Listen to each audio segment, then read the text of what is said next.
Hello friends, कैसे हैं आप सभी। उम्मीद करती हूँ कि आप लोग अच्छे होंगे और अपनी पढ़ाई को बेहतर तरीके से लगातार कर रहे होंगे। तो चलिए स्वागत करती हूँ आप सभी का आपके अपने यूट्यूब चैनल भीम अकेडमी 91 पर। तो चलिए आज शुरू करते हैं हिंदी पेडागोजी की क्लास। क्वेश्चन कह रहा है पूरी पाठ्यचर्या में डैश में भाषा की भूमिका को अनदेखा नहीं किया जा सकता। ए ऑप्शन मूल्य निर्माण, बी ज्ञान निर्माण, सी व्याकरण निर्माण, डी आकलन निर्माण। तो फ्रेंड्स इसका राइट ऑप्शन बताइए। इसका राइट ऑप्शन क्या है? मूल्य निर्माण। क्या है? ए ऑप्शन मूल्य निर्माण। पूरी पाठ्यचर्या में मूल्य निर्माण में भाषा की भूमिका को अनदेखा नहीं किया जा सकता। Okay friend, next question. प्राथमिक कक्षाओं के भाषा शिक्षक होने के नाते आपकी सर्वाधिक महत्वपूर्ण भूमिका है। प्राथमिक, ध्यान रखिएगा कि क्या कह रहा है। प्राथमिक कक्षा भाषा शिक्षक होने के नाते आपकी सर्वाधिक महत्वपूर्ण भूमिका है। ए ऑप्शन बच्चे की भाषाई क्षमता के विकास के लिए तरह तरह के अवसर जुटाना, बी बच्चों को वाद विवाद के लिए तैयार करना, सी विद्यार्थियों को सर्वाधिक अंक प्राप्त करने के लिए तैयार करना, डी कक्षा में पाठ्य पुस्तक का अच्छी तरह से निर्वाह करना। तो फ्रेंड्स इसका राइट ऑप्शन बताइए। इसका राइट ऑप्शन है ए, बच्चे की भाषाई क्षमता के विकास के लिए तरह तरह के अवसर जुटाना। जब बच्चे को अवसर मिलेंगे तो उसकी भाषाई ज्ञान की क्षमता जो क्या है, ब्रॉड होगी, व्यापक होगी। Okay, next question. दूसरी कक्षा में पढ़ने वाला रोहित हिंदी की कक्षा में अपनी मातृभाषा में बात करता है, आप क्या करेंगे? ए बाकी बच्चों से उसकी भाषा सीखने के लिए कहेंगे, बी उसकी भाषा को समझने की कोशिश करेंगे, सी उसे डांटेंगे कि वह कक्षा में मातृभाषा का प्रयोग न करे, डी उसे बिल्कुल अनदेखा कर पढ़ाते रहेंगे। यहाँ पे स्पेलिंग मिस्टेक है फ्रेंड्स, पढ़ाते रहेंगे। ओके, तो इसका राइट ऑप्शन क्या होगा? B option. पॉजिटिव आंसर हमको देना है, उसकी भाषा को समझने की कोशिश करेंगे। अगर कोई बच्चा आपकी कक्षा में प्राथमिक स्तर पर अपनी मातृभाषा में बात कर रहा है, यानी कि जो घर में बोली जाती है भाषा, वो क्या कहलाती है? मातृभाषा कहलाती है। अगर उसमें बच्चा बात कर रहा है तो आप उसकी भाषा को समझने की कोशिश करेंगे। Okay friends, next question. पढ़ना सीखने के लिए कौन सा उपकौशल अनिवार्य नहीं है? तो इसमें नहीं है, आपको देखना है, ध्यान रखिएगा। पढ़ना सीखने के लिए कौन सा उपकौशल अनिवार्य नहीं है?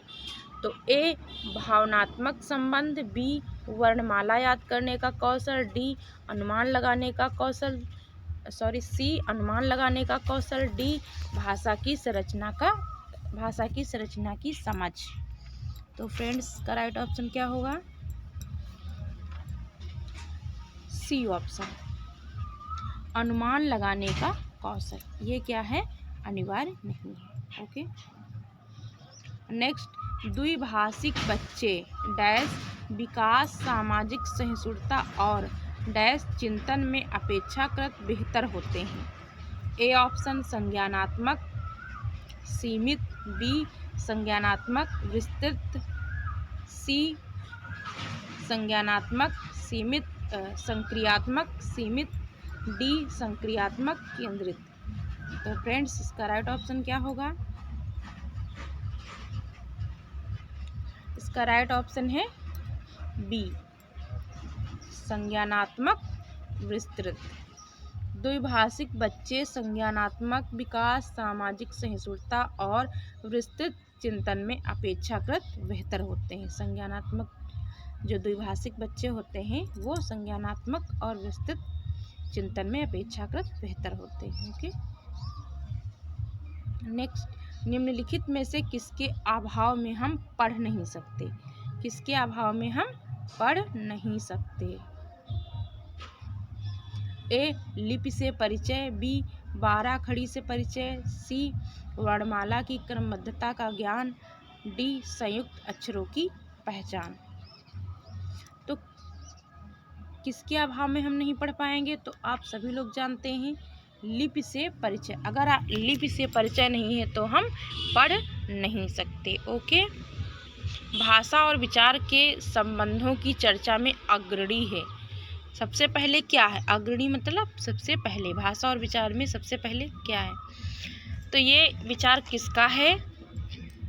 ए ऑप्शन पियाजे का है, बी स्किनर का है, सी चामस्की का है, डी वाइगोत्स्की का है। तो फ्रेंड्स इसका राइट ऑप्शन बताइए। राइट ऑप्शन है डी वाइगोत्स्की, भाषा और विचार के संबंधों की चर्चा में अग्रणी है।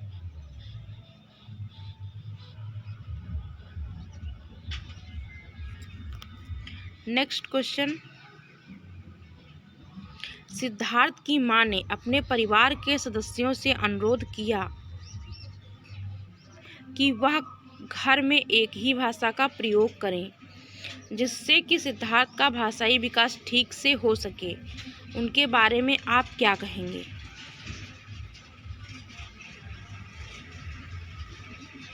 ए ऑप्शन, वह सिद्धार्थ को समृद्ध भाषिक परिवेश से वंचित कर रही है। बी ऑप्शन, वह सिद्धार्थ के भाषिक परिवेश में किसी प्रकार का अवरोध नहीं चाहती। सी, वह सिद्धार्थ के भाषाई विकास के लिए विशेष प्रयत्न कर रही हैं। डी ऑप्शन, वह भाषा अर्जन के सिद्धांतों की गहरी समझ रखती हैं। तो इसका राइट ऑप्शन बताइए। बी ऑप्शन क्या है? B option